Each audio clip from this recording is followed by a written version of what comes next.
Oke, sebenarnya aku cukup bingung ya apabila ingin mengkonstruksikan peta konflik Genshin dan juga perkembangannya selama setahun ke belakang.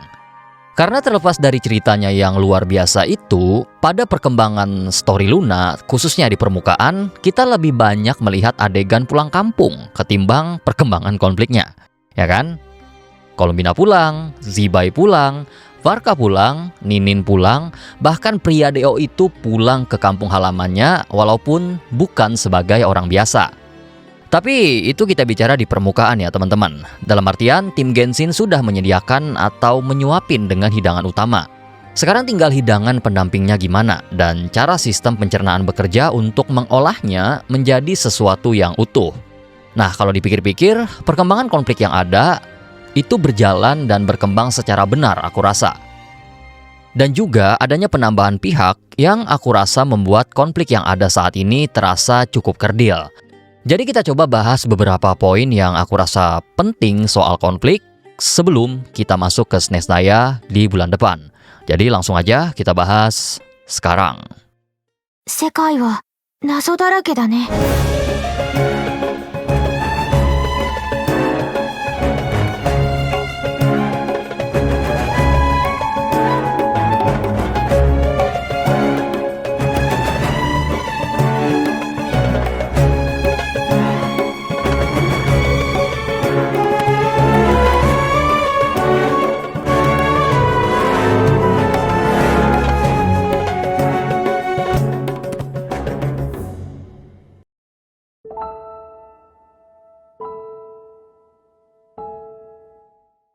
Episode aku akan bahas paling pertama, menimbang bahwa mereka berkembang dengan cukup unik bahkan setelah absennya mereka, terutama Traveler Sibling dalam konflik bulan yang ada di Song of Welkin Moon. Nah, sebenarnya absennya Abyss Order itu sudah dihin oleh tim Genshin bahkan sebelum Notcry rilis.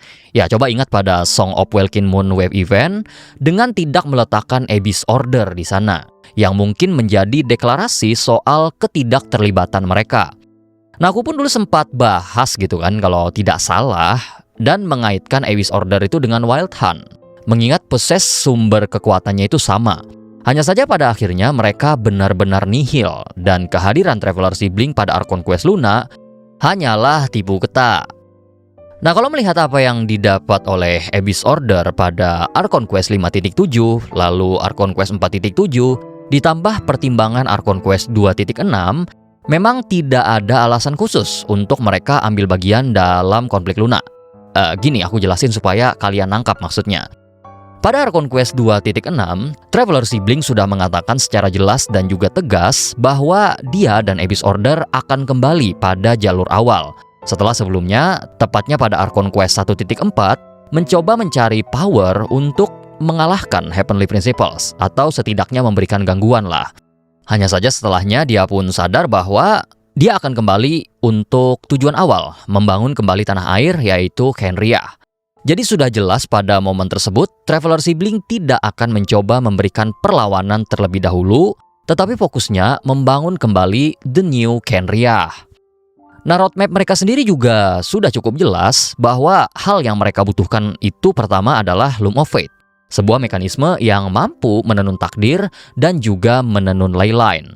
Yang mana awalnya itu sebuah alat yang memiliki cara kerja kurang jelas, lalu kemudian menjadi semacam alat hipnotis kan, dengan menanamkan memori yang tidak pernah ada.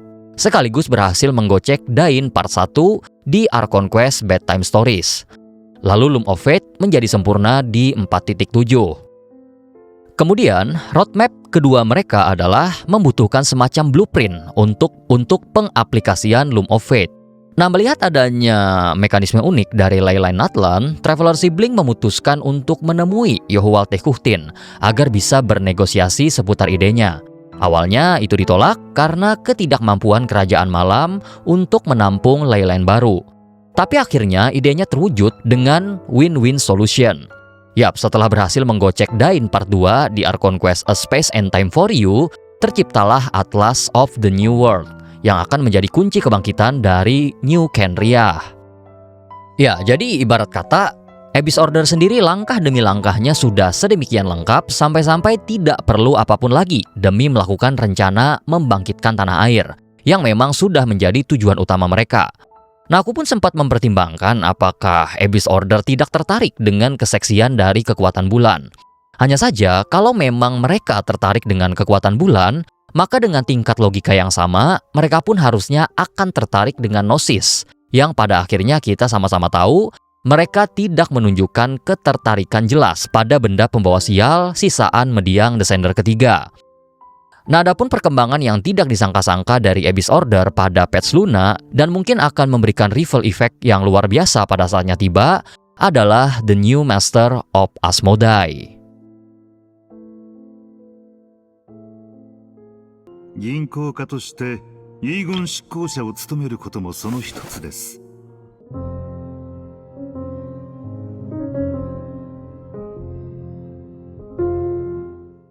Kalau misalnya bicara soal Fatui di sepanjang Luna nih, mereka ini cukup lucu dan jenaka sebenarnya.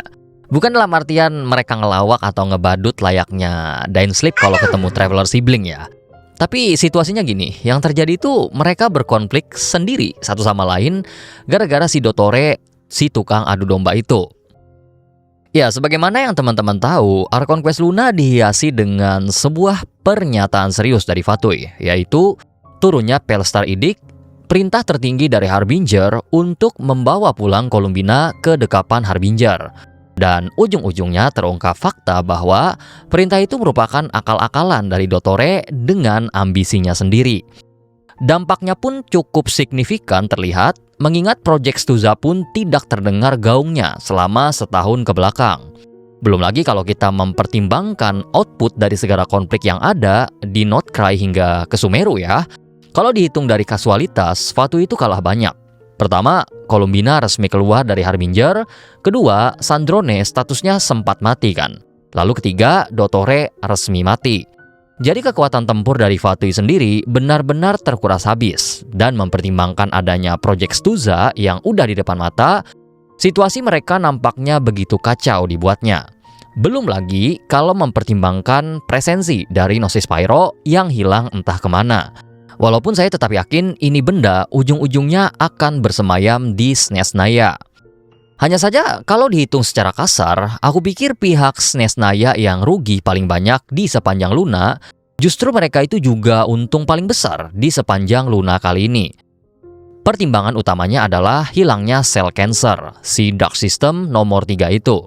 Ya, hilangnya dia memberikan untung banyak pula bagi pihak Pale-Star yang sedang berkonflik dengan Heavenly Principles. Penelitian Dottore yang luar biasa itu memang terkesan hanya untuk kepentingan pribadi dia. Akan tetapi apabila data penelitian Dottore jatuh ke tangan yang tepat dan digunakan secara optimal, maka keuntungannya luar biasa.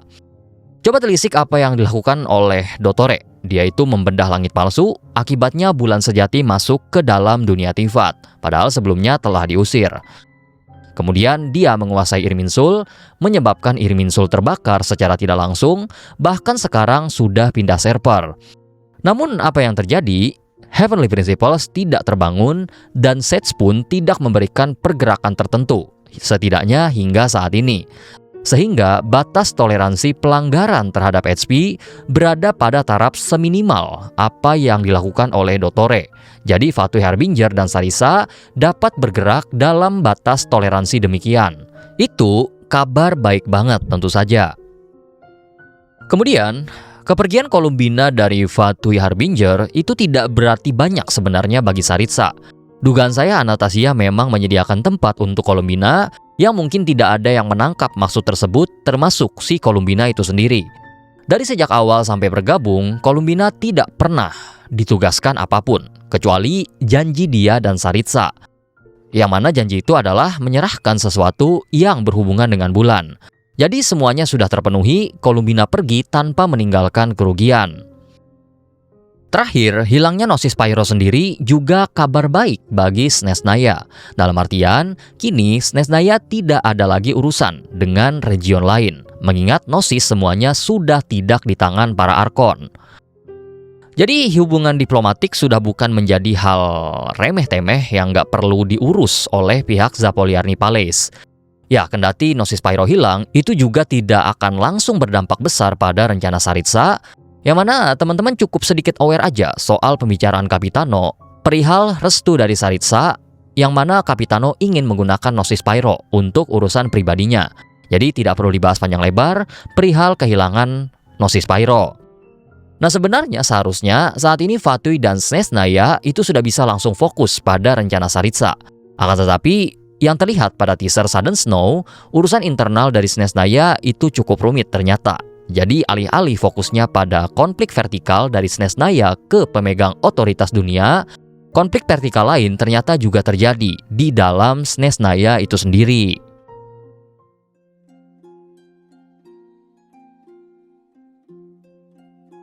Nah, sekarang kita coba telaah sedikit tentang peran Traveler dalam konflik besar Genshin.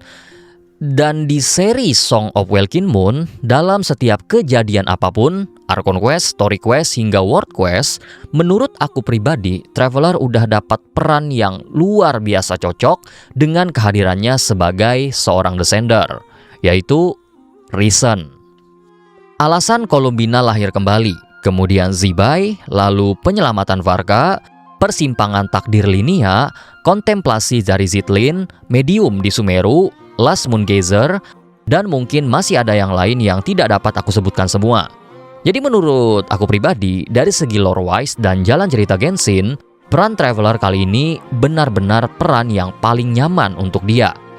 Ini harapan pribadi aja bahwa konsep semacam ini tidak usah diubah dulu di Snezhnaya, mengingat ini cerita udah 6 tahun gitu loh. Ya tentu bisa dipertimbangkan setelah Snezhnaya nanti, tergantung output dari konflik di region yang akan datang. Nah, hanya saja konsepnya juga ngebuat peran Traveler di Snezhnaya itu mudah terbaca. Dalam artian kita bisa menduga bahwa ada rakyat Snezhnaya yang resah akan Project Stuza misalnya, lalu Traveler ujung-ujungnya ikut-ikutan dalam konflik tersebut. Ya, aku pribadi berharap lebih sebenarnya, tapi melihat pola sepertinya nggak akan jauh dari dugaan gitu loh. Dan hal ini pun juga udah sesuai dengan perjalanan yang dilakukan Traveler kali ini, teman-teman. Jadi gini, Traveler itu tujuannya udah bergeser dan cukup jelas sekarang arahnya. Awalnya memang mencari Unknown God dan menemukan saudara, tetapi setelah Bedtime Stories ditambah A Space and Time for You, tujuannya sudah mengerucut pada satu hal, yaitu mencapai akhir perjalanan. Ya tentu, mencapai akhir perjalanan tidak sesederhana dari titik A ke titik B, tapi itulah tujuan Traveler saat ini secara garis besar. Yang mana di Snezhnaya tidak ada alasan untuk ikut konflik. Tapi dugaan aku akan ikut arus nantinya dan jadi reason untuk output yang ingin dikejar. Pun konflik Sarisa melawan HP, Traveler juga tidak ada urusan harusnya perihal itu, setidaknya untuk sekarang. Nah, terlepas dari konflik yang mengikuti arus, tetap Traveler seyogyanya akan mendapatkan satu hal kecil, jawaban yang mungkin dia perlukan, yaitu perspektif. Di Bedtime Stories, pertanyaan sederhana sempat dia lontarkan kepada Traveler sibling soal konflik dia dengan Panes. Hanya saja tidak ada jawaban konkret yang dia dapatkan, dan mungkin konflik Snezhnaya ini akan menghadirkan jawaban yang dia cari, yang memang modal besar untuk akhir dari perjalanannya nantinya.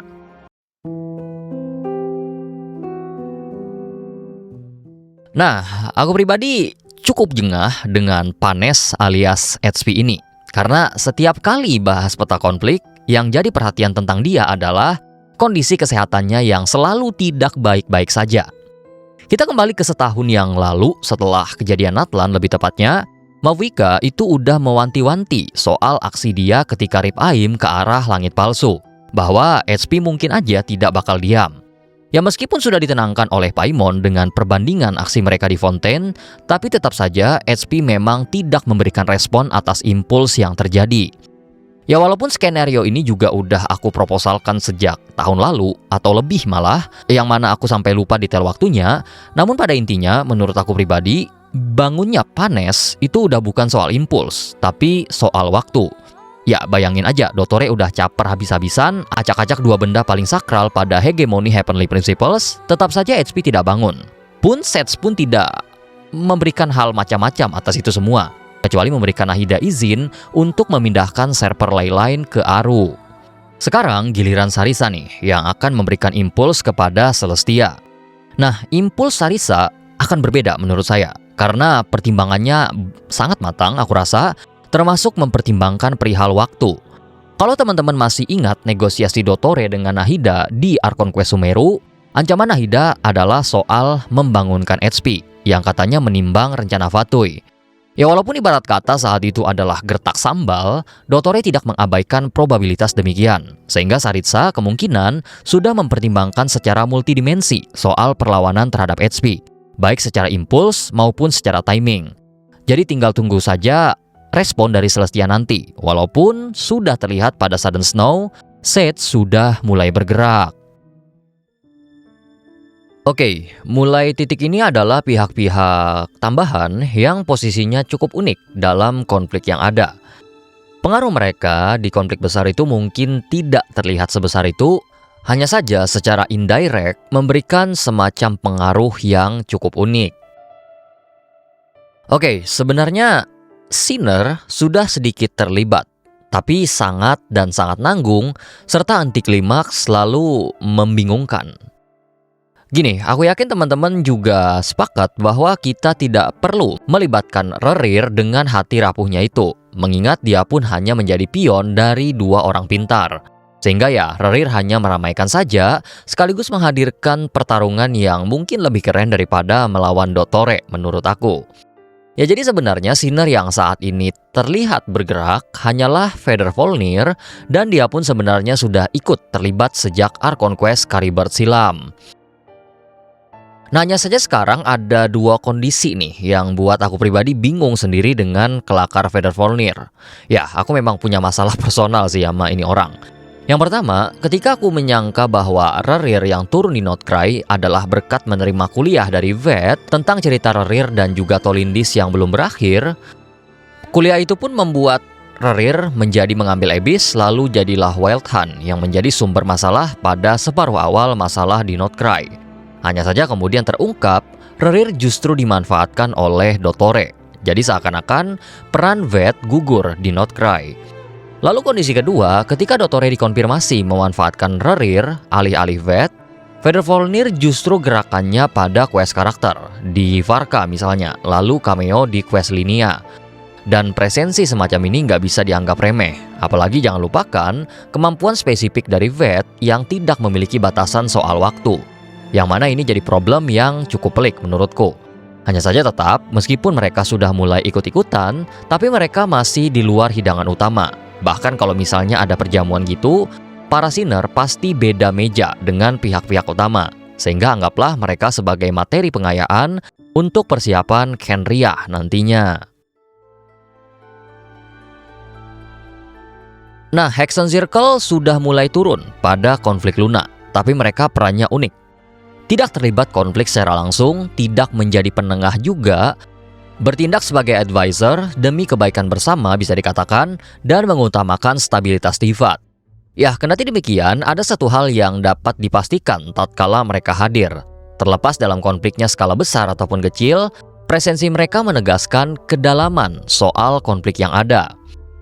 Alice selaku pakar dari perbatasan Tivat sepertinya tidak ingin mengabaikan gangguan sekecil apapun di perbatasan. Dan impuls Dottore yang sempat mengecoh dia pun, dia katakan adalah gangguan kecil. Tapi akhirnya dia turun juga, walaupun tujuan utama Alice sebenarnya adalah lakon dari Rindotir. Kemudian konflik skala kecil soal takdir yang tidak terpilih pun akhirnya Hexen Circle juga turun tangan gitu kan. Yang mana meskipun sebatas teori dari Barbie lebih tepatnya, sumber dari gangguan semacam Abyss bisa berasal dari takdir yang tak terpilih.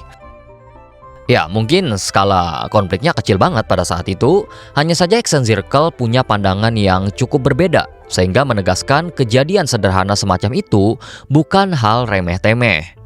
Jadi anggaplah Hexen Circle sebagai indikator seluas apa impact dari konfliknya. Kemudian menimbang konflik Snesnaya sepertinya bukan soal konflik horizontal lagi, maka tidak akan mengejutkan kalau Hexen Circle juga akan hadir di sana. Untuk sekarang aku masih belum akan mempertimbangkan Rindotir, bukan karena tidak ingin, tapi tidak tahu dia itu mewakili siapa. Sinner, Hexen Circle, Sage, atau dirinya sendiri. Makanya daripada runyam untuk sekarang, lebih baik disingkirkan dulu dan melihat gimana pergerakannya pada Archon Quest Nesnaya.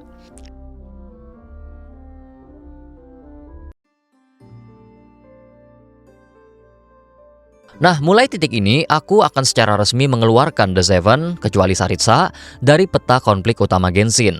Ya, jadi setelah Mafuika melepas Gnosis yang dia punya, seharusnya The Seven sudah tidak punya urusan lagi dengan konflik yang ada, kecuali soal intensi tersembunyi. Dalam artian begini, Barbatos dan Morak sebenarnya sudah menyimpan sesuatu yang tidak mengenakan soal HP. Akan tetapi sama seperti Archon generasi pertama lain, keduanya lebih mengutamakan stabilitas ketimbang perubahan. Beda halnya dengan New Gen seperti Beelzebub yang tidak ragu melepas Gnosisnya, kemudian Vocalors yang menipu prinsip langit, ataupun Saritsa yang terang-terangan akan melawan HP. Dan sebagaimana yang teman-teman tahu juga, Morax melepas Gnosisnya dengan kesepakatan. Pun Barbatos juga punya pertimbangan ketika ditendang oleh Rosalind. Jadi anggaplah keduanya punya harapan tersembunyi kepada Saritsa dan tahu seberapa buruknya borok dari Celestia. Hanya saja terlibat aktifnya The Seven menurut saya sudah berakhir. Ketika artefak Celestial Gift rilis, Voyager ternyata memasuki sebuah babak baru yang saat ini potensinya sulit diraba. Silver Poinan sudah hancur, tapi meninggalkan sisa yang saat ini mungkin sedang dikumpulkan oleh Skirk atas perintah dari Surtalogy. Selain itu, kesadaran Voyager juga kembali ke Sea of Star, dan tentu tidak akan mengejutkan apabila dia akan kembali pada saatnya tiba. Selain itu, menimbang juga melalui mural Koitar bahwa ternyata dia masih hidup, kemudian ingatannya kembali dan dikatakan kembali ke Hyperborea, mungkin potensi dari cerita Koitar dan Voyager masih ada. Hanya belum dapat dipastikan apakah relevansinya pada tingkat Archon Quest atau sekedar epic penutup dia di World Quest nantinya. Oke, ini singkat aja ya, tapi selagi konflik besar berkecamuk di dalam Tivat, udah ada yang nunggu di luar untuk menghancurkan segalanya. Di Omega, penghakiman sejati dari semesta. Ya walaupun sekarang hanya sebatas naratif saja soal kengeriannya ya, tapi cepat atau lambat di Omega akan melancarkan aksinya. Tidak peduli seperti apa hasil dari konflik yang ada di Tivat. Dalam artian, di Omega akan berkata di penghujung konflik nanti yang kurang lebih berbunyi, "Udah ya main perang-perangannya, waktunya aku ikut main nih." Nah tapi soal seberapa besar relevansi di Omega nantinya, kita masih harus tunggu perspektif dari Iterlumin, mengingat mereka pun korban, lalu juga perspektif dari Panes soal presensi di Omega. Utamanya, apakah benar tujuan Panes ke planet naga karena presensi di Omega?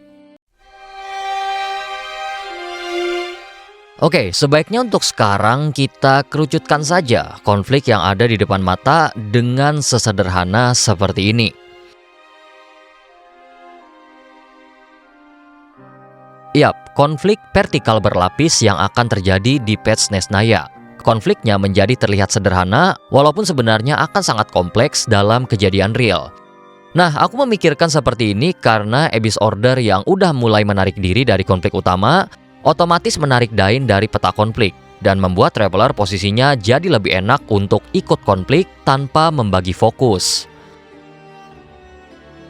The Seven yang aku pikir sekarang posisinya sama seperti Dragon Sovereign, bertindak layaknya pengamat dari konflik, sekaligus punya fokus yang jelas untuk melindungi wilayah masing-masing jika diperlukan. Dilihat dari kelakar Sinner, mereka tidak akan ikut walaupun tidak menutup kemungkinan akan ikut juga. Sementara Hexen Circle harusnya sudah memantapkan diri sebagai pengawas dan mengutamakan kestabilan Tivat. Nah, keterlibatan aktif mereka tentu masih jadi tanda tanya, tapi aku cukup ragu kalau mereka langsung turun untuk sekarang. Sementara untuk Traveler, suka tidak suka, pasti akan terlibat pada konflik vertikal berlapis yang ada di Nesnaya. Aku pikir di Archon Quest Nesnaya nanti akan mengurai dari konflik vertikal berlapis awal dulu, antara Nesnaya atau rakyat Nesnaya dengan Sarisa dan Fatui. Mengingat pada sequence Sudden Snow sudah menampakkan hal demikian. Kemudian tergantung outputnya nanti, mungkin akan mempengaruhi keputusan dari Traveler. Apakah akan ambil bagian juga pada konflik vertikal lapis akhir antara Sarisa melawan Heavenly Principles. Sebenarnya ini tidak maksa teman-teman untuk paham atau setuju, hanya saja perkataan Mavuika pada akhir Archon Quest Natlan sepertinya sudah semakin relevan untuk konflik yang ada saat ini. Konflik besar ini sudah bukan soal benar atau salah, jahat atau baik, hanya saja setiap pihak punya intensi masing-masing dan menganggap jalan yang dipilih adalah yang terbaik.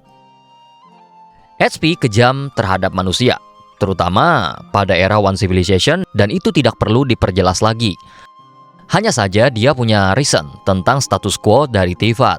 Pertimbangan dia ada pada skala kosmik, teman-teman. Ya, tentu teman-teman sudah memahami betapa kejamnya di Omega yang mengamuk, sehingga ketakutannya untuk mempertahankan stabilitas juga reasonable.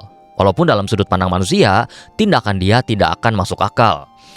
Aksi-aksi mereka yang ingin membantah pun juga tidak bisa dinilai benar salahnya. Entah Koitar bersama Hyperborea, kemudian Kenria, begitu pula dengan Saritsa. Nah, apakah mereka tidak takut terhadap di Omega, andaikan mereka tahu? Ya, tentu saja takut kalau tahu. Tapi bukan berarti mereka akan diam saja apabila dijadikan semacam tumbal demi HP yang takut akan di Omega misalnya. Nah, tentu teman-teman yang ingin tetap menilai jahat baik ataupun penilaian standar pada umumnya itu pun tidak masalah, mengingat konflik Genshin memang menghadirkan berbagai macam sudut pandang dari segi Archon Quest, World Quest, Story Quest, hingga arsip-arsip penting. Yang mana seiring kayanya perspektif, tentu penilaian akan mengikuti itu. Sementara untuk aku pribadi, akan masih stick dengan perkataan Mavuika, bahwa konflik yang ada memang bukan soal baik atau buruk, dan mungkin segala konklusi akan hadir di akhir perjalanan. Oke, jadi itu dulu untuk peta konflik sebelum SNES Naya ini, yang mana aku juga tidak menyangka konflik yang dulunya menjalar sana-sini akhirnya menjadi compact dalam satu wilayah. Tapi probabilitas arah konflik itu berubah masih sangat-sangat mungkin. Misalnya nih, satu sinar terlibat saja, si Rindotir itu, maka arah konflik bisa berubah. Semisal Hexen Circle jadi terlibat aktif, mengingat Ali sudah mewanti-wanti jauh-jauh hari. Sehingga ya kita tunggu saja gimana aksinya nantinya, dan mari berjumpa di SNES Naya. Jadi sampai di sini dulu. Misalnya teman-teman punya gambaran berbeda, ya wajar karena perspektif yang kita pakai tentu juga berbeda. Jadi langsung aja komentar, misalnya ada pendapat berbeda, selama bukan leaks atau spoiler, dipersilahkan. Kemudian saya ingin berterima kasih pada teman-teman membership, terutama para desender atas dukungannya selama ini. Thank you berat.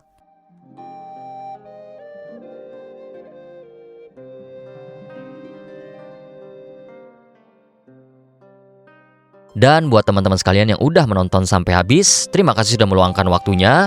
Kalau suka dengan kontennya, jangan lupa berikan like, komen, dan subscribe, atau bisa gabung membership juga untuk dukungan langsung serta eksklusif konten. Oke, saya Mas Puri pamit dulu. Harustra.